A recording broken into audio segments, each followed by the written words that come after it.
Hello, this is Evelyn Berry, and this is my review of Polaroid Stories. The play was put on at Northeastern here.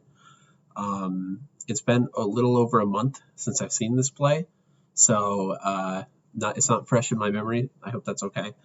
Um, yeah, so I thought the performance was interesting. The play obviously is set around these homeless. I think most of them are teenagers here or young adults um, living in this. It's not exactly clear where it is. It's just some sort of like encampment in at the edge of the city, um, and it's an adaptation of a bunch of Greek myths.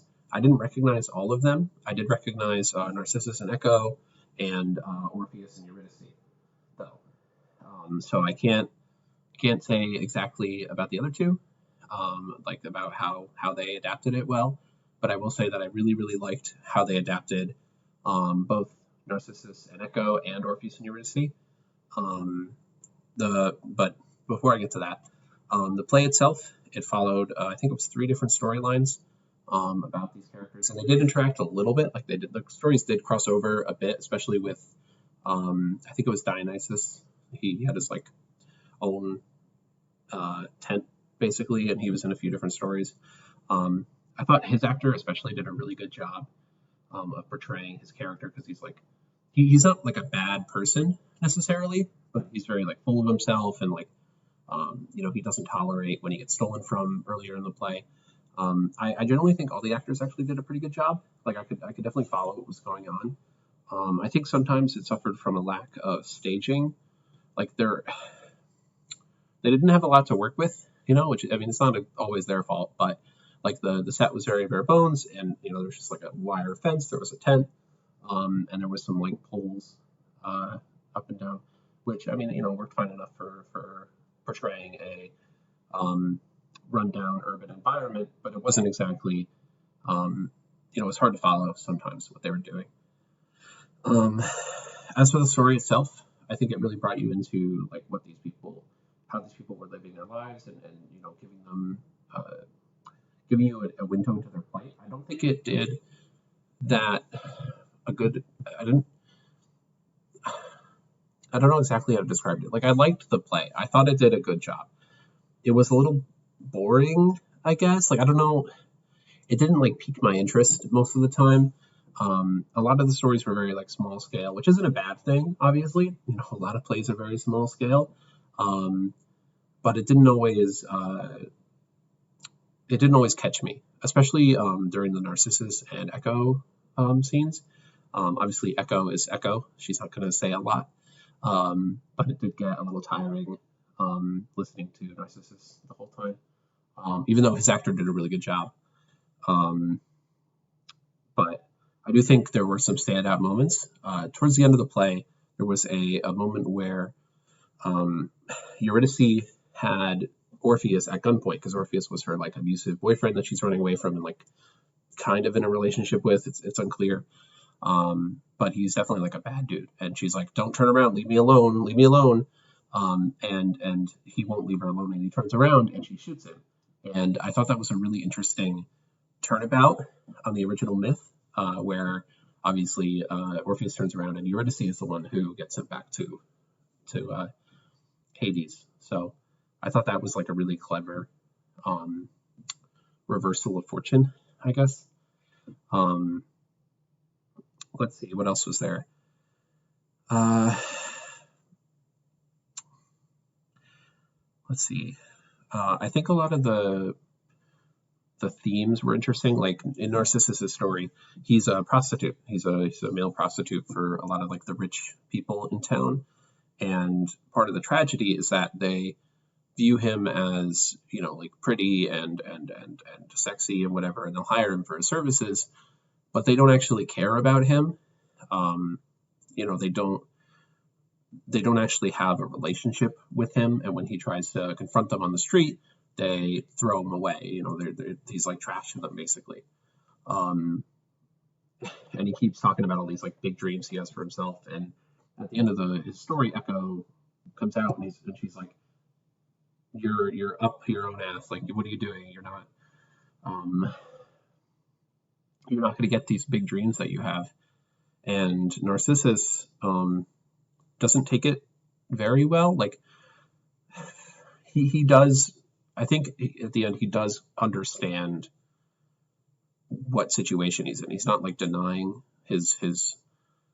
um his status anymore, and it's really sad seeing a lot of his like dreams and confidence slowly crumble throughout the story.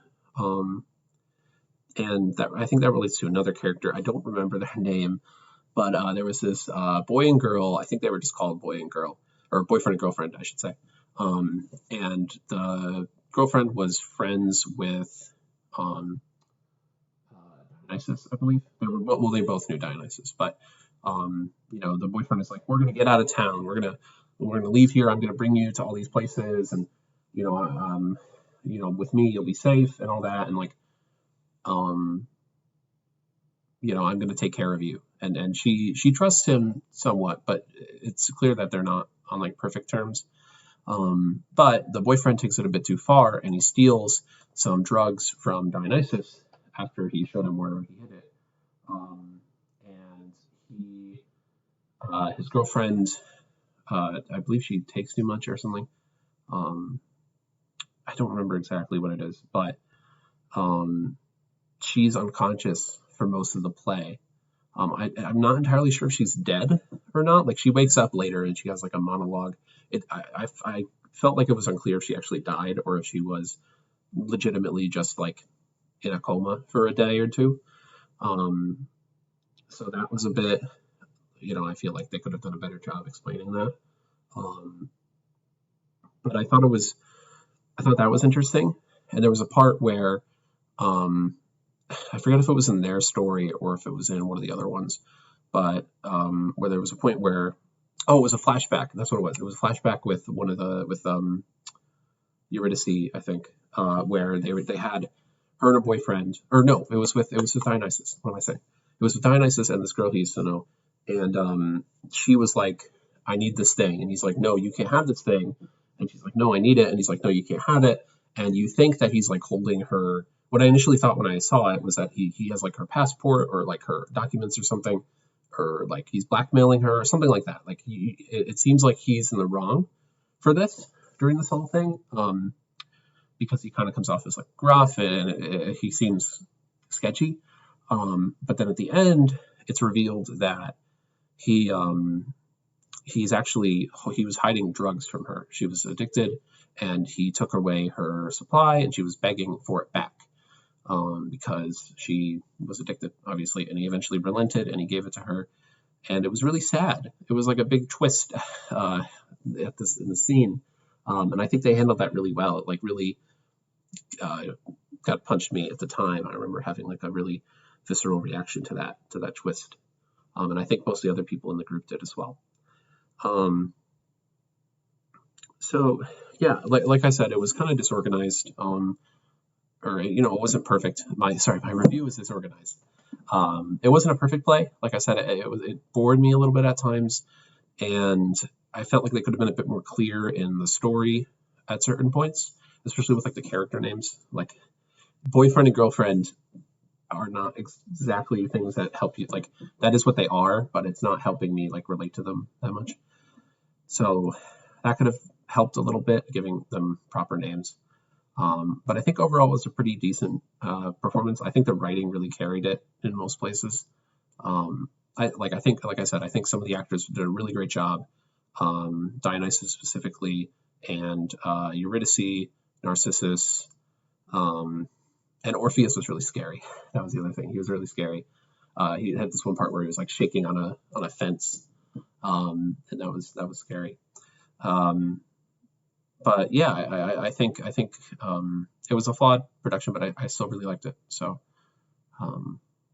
that's my review. Thanks.